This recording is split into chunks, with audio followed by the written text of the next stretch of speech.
Alors bonjour à tous, aujourd'hui on va se faire une petite présentation du boîtier Fuji X-T3 Fujifilm, je vous le montre. Ah, je vous ferai des plans un petit peu plus rapprochés tout à l'heure. Donc Fujifilm, c'est une marque que j'affectionne particulièrement. Alors je n'ai eu que deux boîtiers, donc dont celui-là, un Fuji X-H1, qui était un boîtier plutôt destiné, disons, plus aux choses plus extrêmes, sportives, un petit peu plus que celui-là, même si la F était un petit peu moins performant.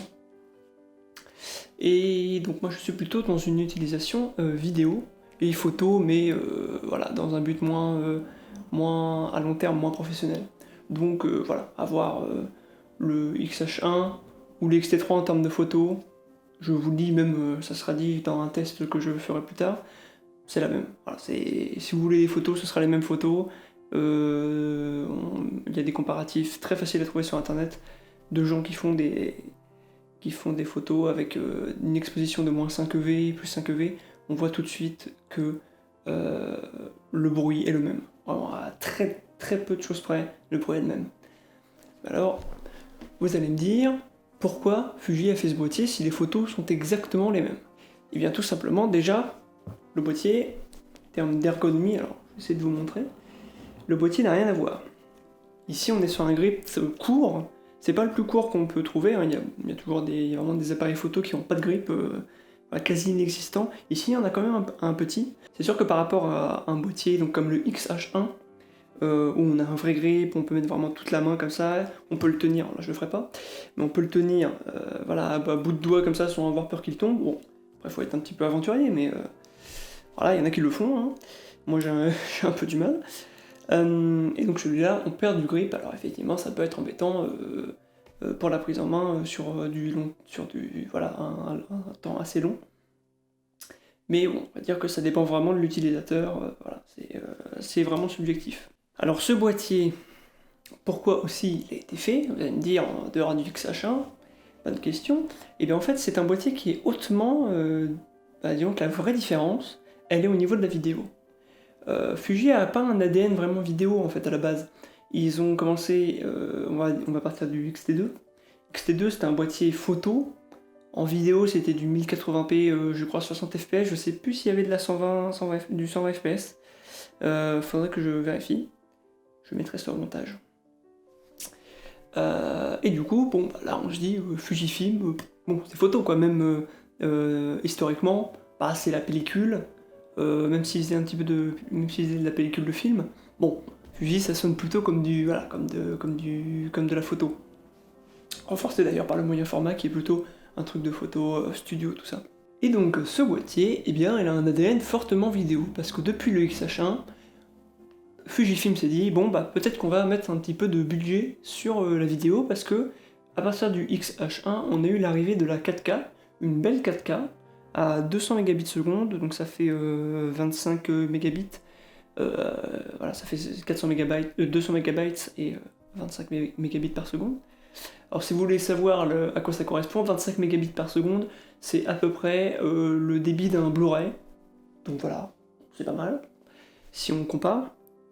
Et alors celui-là, je vais vous en parler un petit peu après. Et donc ils sont revenus assez peu de temps après, je crois que seulement quelques mois après le XH1, ils ont sorti ce boîtier XT3, et là, ils ont mis une sorte de coup de pied dans la fourmilière, personne s'y attendait. 4K 60 fps, 420 10 bits en interne, 422 10 bits en externe, avec un enregistreur externe. Et donc là, ils ont mis un gros coup de pied dans la fourmilière, parce qu'ils sont montés à 400 mégabits seconde, donc 50, voilà, 50 pour l'équivalent. Donc là on arrive sur des très beaux débits, 400, c'est-à-dire que même le Sony A7 III n'est pas capable de faire du 400 mégabits, je crois qu'il monte que jusqu'à 100 en 4K, 4K 30 fps, alors que le boîtier Sony est plus cher, alors il a un plus gros capteur, mais il est plus cher. Donc c'est ça qui est intéressant, c'est que Fuji arrive avec son APS-C, personne ne s'y attend, et là on va pas dire qu'il casse le marché, mais dans ces prix-là, de la 4K 60 fps, faut trouver, voilà. Hein. Ça serait un Panasonic GH5, plus petit capteur, certes c'est de la 422 10 bits en interne, mais la différence, à part quand on est à un niveau, voilà, la différence n'est pas notable, surtout si on veut mettre sur YouTube. Alors là sur YouTube, la 422, 420, vous verrez pas la différence. Même en 10 bits, vu que c'est encodé en 8 bits sur YouTube, bon, Après, ça, voilà. Et donc, moi, j'étais sur un Fuji X-H1, et je me suis tourné vers le Fuji X-T3, parce que je compte dans le temps me professionnaliser dans le domaine vidéo. Donc évidemment, le X-T3 va sûrement plus durer dans le temps que le X-H1, qui était en 8 bits 4.2.0. Donc voilà, et à 30 fps. Donc voilà, donc, à un moment, j'ai préféré m'y mettre maintenant. Par contre, évidemment, je vous le dis, si vous voulez faire des vidéos en 400 mégabits seconde, accrochez-vous parce que le PC il va avoir mal. Le PC, il faut pas une machine de guerre non plus, mais voilà, pour avoir essayé, moi j'ai un PC avec une 1060 et un i7 8750H, alors c'est un PC portable, hein, pour des raisons de transport c'est plus facile, et je dois dire que c'est un petit peu compliqué. Alors j'ai fait, du coup j'ai pas réessayé hein, pour l'instant, mais j'ai fait un montage en 400 mégabits seconde. Alors ça devait être en oui, H200, non pas H200, c'était en H264, donc en 8 bits, donc même pas en 10 bits. Et là j'avoue que le PC il était, voilà, ça avait du mal. Ça ramait pas, mais c'était saccadé, c'était un petit peu particulier, et on sentait que, voilà, c'était pas prêt, enfin c'était, voilà, le PC, je sais pas si c'est le PC ou le logiciel. Alors moi je monte sur DaVinci, donc je sais pas si c'est le logiciel ou le PC qui a eu du mal. Voilà, donc je n'aurai pas la réponse, et je verrai ça plus tard quand je changerai de PC, hein, parce que là, je compte le faire d'ici dans l'année prochaine, je compte changer d'ordinateur pour pouvoir avoir des meilleures performances vidéo, même si c'est pas pressant, parce que je peux tourner en 100 ou 200 mégabits, c'est déjà qualitatif. Hein. Voilà, donc aucun souci, n'ayez pas peur de ne pas tourner en 400 mégabits, 100 mégabits, ouais, on va dire 200 mégabits, c'est très bien, 100 mégabits à la limite, je crois que même le 100 mégabits, je crois qu'il est même au-dessus du 100 mégabits de Sony. Voilà, donc niveau vidéo, si vous voulez, foncez. Voilà, je vais pas trop m'étendre, parce qu'il y aura une deuxième vidéo sur le boîtier, donc ça sera plus une phase de test. Et là, on est plus sur une présentation, donc je vais essayer de pas trop m'étendre non plus sur ça, même si c'est un sujet que j'apprécie tout particulièrement. Donc je ne vais pas m'étendre trop sur les aspects pratiques et qualitatifs. Et donc ici, on va se tourner plutôt vers le boîtier en lui-même. Donc j'ai parlé du grip, on va parler des molettes. Alors la molette, enfin les molettes, hein, c'est une philosophie complète chez Fuji, c'est une philosophie de molette. Alors, je vous montre, ici on a 1, 2, 3 molettes, avec, alors ici on a les modes AF au niveau des collimateurs, là on a les sélections au niveau vidéo, photo, mode vidéo, juste en dessous, alors du coup c'est un petit peu, ça déroute. Au début ça déroute, hein, moi qui suis passé j'étais chez Panasonic avec un G80, je suis passé à ça, c'est étonnant quoi, enfin on arrive, waouh, plein de molettes, bon, c'est pas comme sur les autres, c'est pas un mode PASM, c'est différent, ici c'est beaucoup plus précis on va dire, voilà, beaucoup plus personnalisé, voilà, le A, hop, ici on peut mettre un A pour automatique qui est en rouge, donc voilà, ça aide, hein. C'est des boîtiers qui sont bien construits, qui sont bien faits, au niveau ergonomie c'est bien fait, sauf au niveau des menus. Voilà, on en parlera plus tard, dans une autre vidéo. Et donc là, je peux choisir de mettre, donc là je mets le A au niveau des ISO, ça c'est la molette des ISO. Et donc je peux choisir de mettre en automatique, et je peux aussi choisir de mettre en automatique la vitesse d'obturation. Et alors, ici ce n'est pas présent, mais quand vous achetez une optique Fujifilm, sur l'optique, il y aura directement la bague d'ouverture, donc ça déjà c'est très bien, et il y aura aussi un mode automatique directement sur la bague d'ouverture, donc comme le petit A ici, vous tournerez sur le A à l'ouverture, et ça mettra l'ouverture en automatique. Et ça, bah, c'est une bonne idée. Après, même avoir la bague directement dessus, c'est une très bonne idée, moi, c'est ce que j'apprécie. On aime ou on n'aime pas, hein, c'est une habitude à prendre. Alors moi, j'ai jamais eu d'optique Fuji, donc j'ai pas pu expérimenter, même si je suis habitué à faire, moi je fais l'ouverture en manuel, tout le temps. Parce que ça, j'utilise des optiques les plus ouvertes possibles. Et du coup, je suis obligé d'utiliser des optiques sans autofocus. Parce que sinon, avec autofocus, ça coûterait très cher. Non, je ne connais pas les prix d'un 50 mm f1.1 avec autofocus, mais ça doit piquer. Un 50 mm f1.2 chez Canon, j'ai pas les prix, mais ça doit coûter cher. Alors, je vais pas vérifier maintenant, mais voilà, je regarderai tout seul. Donc ici, voilà, ici on a le grip flash, comme sur tous les appareils, hein. Je laisse la protection, hein, il y en a qui le font pas, moi je le laisse, hein, c'est... Voilà. On va regarder un petit peu en dessous.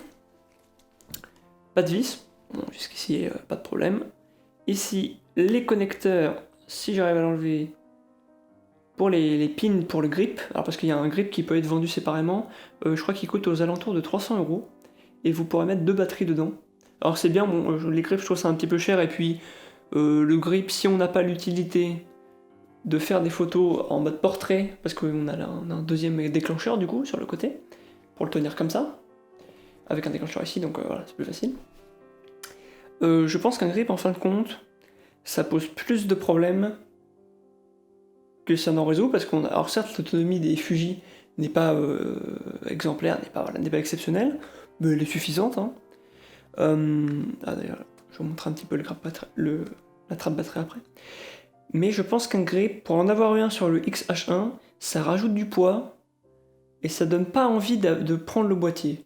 Et je pense que 300 €, je pense qu'on peut éviter largement de payer 300 €. Pour 300 €, on peut avoir une optique. Voilà, 300 €, une optique, même d'occasion, une bonne optique d'occasion, un Fuji d'occasion, à 300 €. C'est tout à fait possible. Donc je pense que le grip, voilà, c'est pas une bonne idée, sauf si vous avez besoin absolument de ne jamais éteindre votre appareil dans des conditions extrêmement précises, voilà, où vous ne pouvez pas changer la batterie en cas de peut-être de forte pluie dans des environnements extrêmes. Mais voilà, moi, le grip, je pense que je vais arrêter d'utiliser, donc sur celui-là, j'en ai pas pris. Et pour l'instant, j'ai pas eu de problème. Hein. Et donc la batterie, on en parle, elle est là. Donc on est sur les mêmes batteries que sur le XH1, alors j'ai un doute sur la référence. C'est la NPW 126S, donc c'est les mêmes. C'est des petites batteries. Elles sont petites, hein. Alors là vous avez pas trop de... Elles sont assez petites, hein, par rapport au XT4, qui a des batteries plus grandes, ce qui donne aussi son autonomie plus grande évidemment. Hop, je la remets. Donc l'autonomie, moi pour l'instant je n'ai jamais eu de problème sur les Fuji avec l'autonomie. Changer une batterie c'est pas long, voilà. Peut-être sur des projets professionnels ça peut être embêtant, mais moi personnellement voilà, je n'ai eu aucun souci, donc là je vous donne vraiment mon expérience, hein. C'est voilà. Prenez ou vous ne prenez pas. Hop, sur le côté droit, alors je n'ai pas enlevé les pieds de protection, là pour l'instant je les laisse. Voilà, ça ne me dérange pas, le jour où ils me dérangeront je les enlèverai. Sur le côté, hop, on a deux... Oula, attention. Ne pas faire tomber les cartes SD parce que c'est pas très bon. Sur le côté donc, une petite trappe avec deux slots SD UHS2. Donc voilà, pas de problème. Le deuxième slot, vous mettez une deuxième carte SD pour un double de la sauvegarde. En cas de problème, comme ça vous êtes sûr que vos données seront sauvegardées et ne seront pas perdues ou corrompues.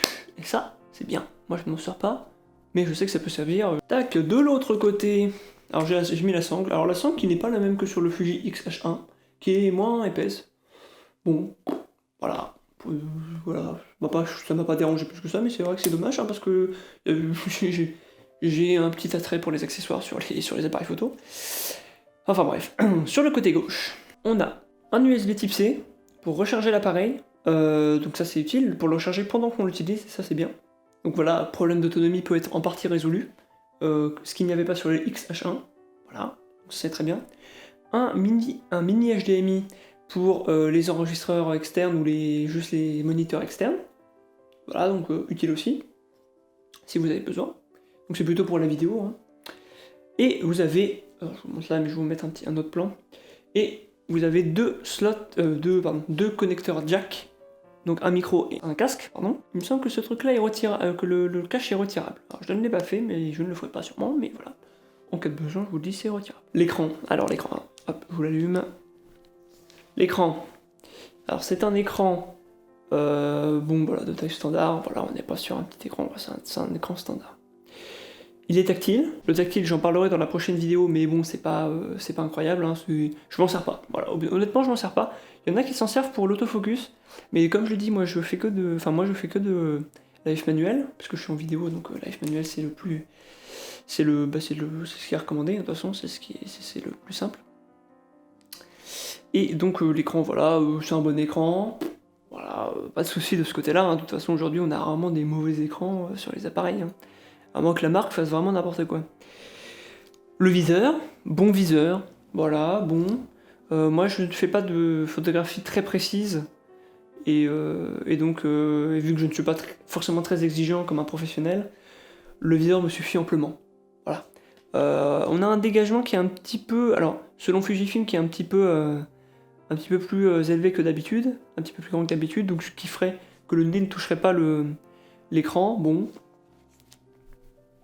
j'essaie de le faire de profil, mais ça touche. Hein. Ça touche. Ça va, mais ça touche. Je crois que sur le XH1, si je ne dis pas de bêtises, le dégagement optique était un petit peu plus grand, et donc là on n'avait aucun souci. Aussi, l'écran n'est pas sur rotule, il est sur des... Voilà, il a un mécanisme à double inclinaison, donc sur le côté comme ça. Alors, il ne va pas complètement sur le côté, hein, ce qui peut être un peu dommage.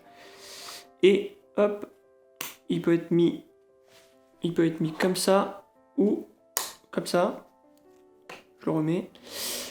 C'est bien quand on fait un plan comme ça, ou qu'on est, je sais pas, qu'on est très haut, qu'on regarde comme ça. C'est bien.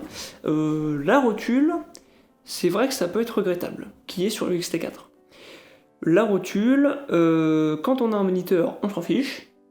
Et quand on n'en a pas, c'est vrai que ça peut être pratique, surtout quand on est tout seul.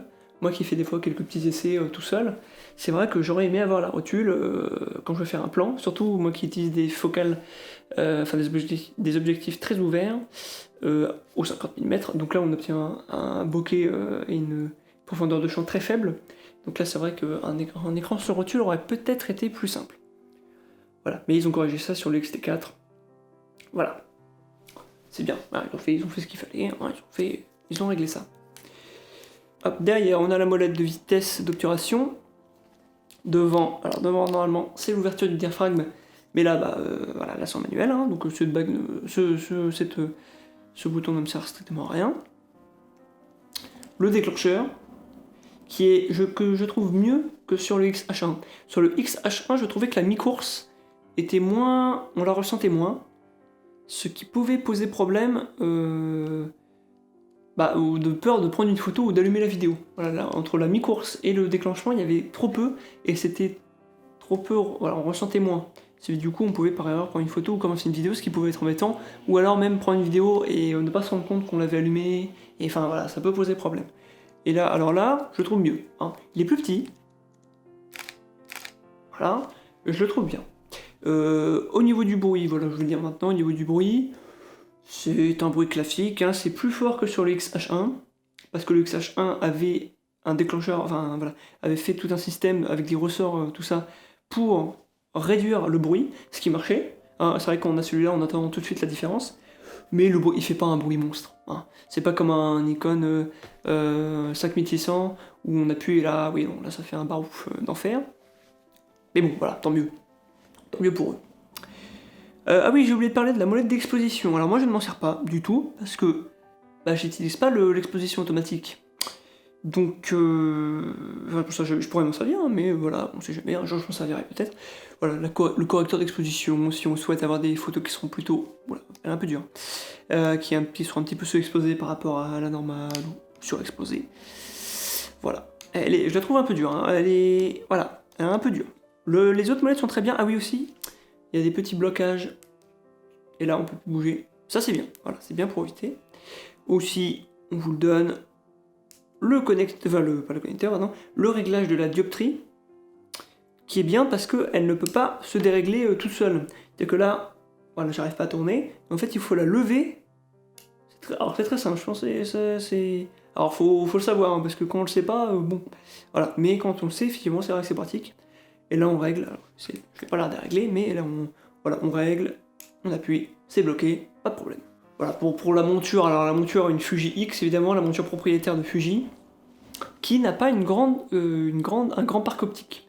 Ce qui peut être embêtant, pour certains, mais avec une bague d'adaptation, normalement il n'y a pas de problème. Après il faut l'acheter la bague d'adaptation évidemment, parce que j'ai des vieux objectifs Nikon, et j'ai mis la bague d'adaptation, et vu que j'ai pas besoin de l'autofocus particulièrement, voilà. Aussi, pour prendre les photos, là on a un petit bout de plastique qui ressort pour caler le pouce. Donc ce qui est bien, c'est aussi un facteur de prise en main, hein, parce que là regardez, là il tient, hein. Tac, il tient, c'est pas comme si je le tenais vraiment comme ça, ou là on a peut-être un petit peu peur de le faire tomber, là j'ai le pouce qui tient, et c'est bien. Hop. On a plein de petits boutons personnalisables, donc là, on peut personnaliser tous les boutons ici, là donc on en a 4. On peut personnaliser un bouton qui est là, et je crois qu'il y en a d'autres, mais voilà, les raccourcis comme ça je les ai fait. Par exemple, on peut régler le retardateur, ça c'est pratique, le type de couleur qu'on veut, voilà, le type de profil colorimétrique, et la balance des blancs, par exemple. Évidemment, on peut régler d'autres choses, on peut régler l'histogramme, par exemple. Alors, Fuji. Moi, c'est une marque, donc comme je le disais, que j'apprécie tout particulièrement. Ils ont aussi une certaine valeur au niveau des mises à jour. Ils mettent leur boîtier à jour assez longtemps, et ça c'est bien, hein, c'est par rapport à d'autres comme Sony, où c'est un petit peu, il y a moins de suivi, machin. Là, c'est bien quoi. La preuve, quand le XH1 est sorti, c'était le même capteur, le même processeur que le XT2, et bien ils sont passés de la 1080p au 4K 30 fps. Alors que ça paraît improbable de faire ça, mais ils l'ont fait. Et donc ils ont un suivi de boîtier qui était voilà, assez important, on peut le dire. Donc voilà, on apprécie, c'est une marque qui fait attention, même si aujourd'hui j'ai l'impression qu'ils font un petit peu moins attention. Enfin, voilà, ça va se voir dans le temps, hein, on va voir dans quelques mois ce qui va avancer. Par exemple sur le XT4, il y a le 240 fps en 1080p, et on verra peut-être si le XT3 aura le 240 fps puisqu'il est bloqué à 120, quand le XT5 peut-être sortira ou autre. Le boîtier est plus léger que le XH1, évidemment, vous en doutez, hein, l'autre était beaucoup plus gros, il était plus gros. Et là on a une centaine de grammes, il me semble, de différence quand même, ce qui fait une belle, différence. En main, je dirais que oui, effectivement, il est plus léger, mais alors il y a une optique très lourde de 600 grammes. Bon, ça reste lourd, voilà, mais ça va. Le capteur est donc APS-C. Voilà, on rentre plus dans la technique, hein, ça c'est plus à l'intérieur du boîtier. Le capteur est APS-C. Il est très bon. Voilà, je vous le dis tout de suite, je le dirai aussi dans la prochaine vidéo. Il est bon. Ceux qui nous parlent du full frame, que c'est la seule valeur sûre, c'est faux. L'APS-C a fait d'énormes progrès avec Fuji, qui était pratiquement les seuls sur le marché. Il y a Sony, mais Sony... disons que Sony sont un petit peu à la traîne au niveau de l'APS-C, parce qu'ils font aussi les full frame, et ils se concentrent surtout sur les full frame, alors que Fuji se concentre plus sur l'APS-C. Fuji a aussi une gamme de moyens formats, et qui est du coup un choix très intéressant, parce que ils sautent le full frame pour aller directement au moyen format. Moyen format, il n'y a personne. Il n'y a pas Canon, il n'y a pas Nikon, il n'y a pas Sony, il n'y a pas Olympus, il n'y a pas Panasonic. Voilà, donc là, 5 énormes constructeurs, même si Olympus a perdu un petit peu, 5 gros constructeurs qui ne sont pas du tout sur le marché. Et là, Fujifilm a tracé sa route dans le moyen format, à des prix abordables. Alors, abordables, on parle de quand même 5-6 000 euros, 10 000 euros pour le GFX 100. Donc voilà, pour du moyen format, c'est abordable. Hein, parce qu'on sait que Hasselblad, qui me paraît un peu cher, pour moi ce sont des boîtiers qui sont un peu chers, que je n'ai malheureusement jamais pris en main, que j'aimerais prendre en main un jour, évidemment, mais je pense que Hasselblad c'est un peu cher.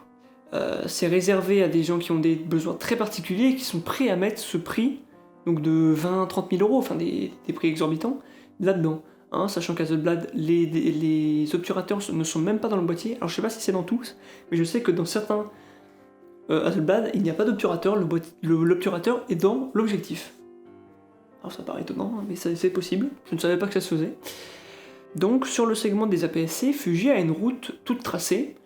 C'était une marque qui était un petit peu en perdition depuis quelques années et qui depuis le XT2 XH1 est revenu en force, a su donner à des prix très corrects, c'est-à-dire que ce boîtier, alors actuellement est trouvable aux alentours des 1100 euros. À ce prix-là, vous n'aurez jamais le même rapport qualité-prix sur un APS-C, au niveau vidéo surtout. Au niveau photo, peut-être que le Sony peut être au même niveau, même si c'est différent, même si sur des bruits bas, on est sur le même. C'est au goût de chacun. À ce prix-là, on n'aura pas une aussi bonne colorimétrie.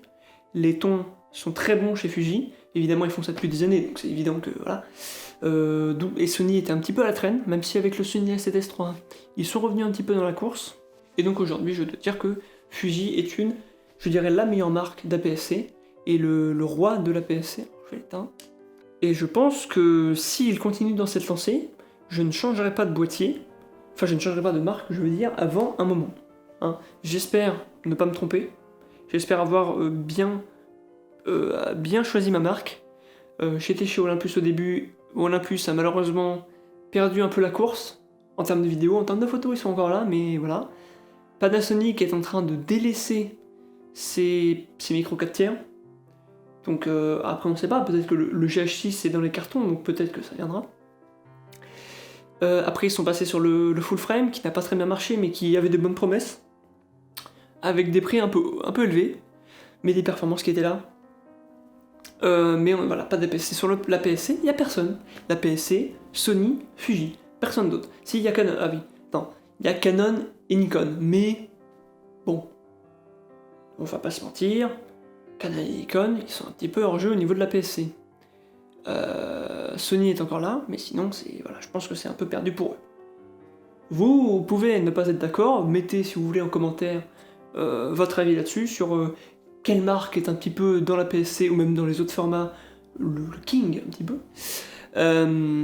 N'hésitez pas donc. Et donc voilà, ce sera tout pour cette présentation du Fuji X-T3. Donc je fais un petit récap, hein, le boîtier que je trouve excellent, très bien construit. La philosophie Fuji que j'adore, que certains n'apprécient pas, mais moi que j'adore personnellement. Et je pense que Fuji a de grands jours devant lui. Et j'aimerais voir cette marque se hisser aux ventes des Canon, des Nikon, ou même des Panasonic, même si Panasonic a perdu un petit peu. Ou des Sony. Sony qui est, je crois, le premier constructeur. Ce que j'attendrais sur un XT5, ce serait la possibilité d'avoir peut-être du RAW, parce qu'on sait que sur les Nikon Z6, en externe, on peut filmer en RAW 12 bits. Ça c'est énorme. Pour le prix, le Nikon Z6 est autour des 2000 €. C'était exceptionnel, de pouvoir faire ça avec une simple mise à jour, c'est exceptionnel. RAW 12 bits, bon après il faut pouvoir le traiter. On est d'accord, mais là c'est un autre problème. Alors, c'est pas la faute du constructeur si on n'a pas un PC assez puissant pour traiter ces données.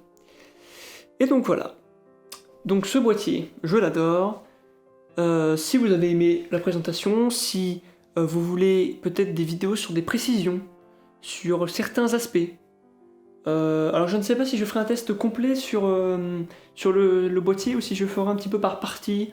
Alors je ne ferai pas de vidéo sur la F ou de partie sur la F, l'autofocus, parce que ça ne m'intéresse pas, je ne m'en sers jamais. L'autofocus, ça fait 3-4 ans que je ne m'en suis pas servi, c'est vrai, hein, c'est 3-4 ans que je ne me suis pas servi de l'autofocus sur aucun boîtier, parce que j'ai acheté des optiques qui n'avaient pas d'autofocus, ou alors avec des adaptateurs, et du coup j'avais pas l'autofocus. Donc, je vous laisse me demander en commentaire si vous voulez une partie sur la vidéo, une partie sur la photo, une partie sur la montée en ISO, tout ça. Je la ferai avec grand plaisir, parce que ça m'intéresse. Je vous ferai aussi, après cela, une vidéo sur l'optique qui est sur le boîtier. Tac, je le mets là. Et voilà. Et pour l'instant, ce sera tout ce qui est prévu. Donc je vous laisse me faire des suggestions en commentaire sur ce que vous voulez, sur vos questions. Et si je vois qu'il y a beaucoup de questions, je ferai... alors pas une FAQ, hein, évidemment, pas du tout. Mais je veux dire, je ferai un petit pot pourri des questions que vous avez posées sur le boîtier, ou sur peut-être les appareils photo en général. Je peux essayer de répondre à des questions sur les appareils photo en général. Ou sur les caméras, mais ce n'est pas mon domaine total, c'est pas vraiment mon domaine d'expertise, même si je connais un petit peu, mais voilà, je ne suis pas la personne la plus apte à répondre à ces questions. Et ben voilà. Et ben, bonne journée à vous, au revoir.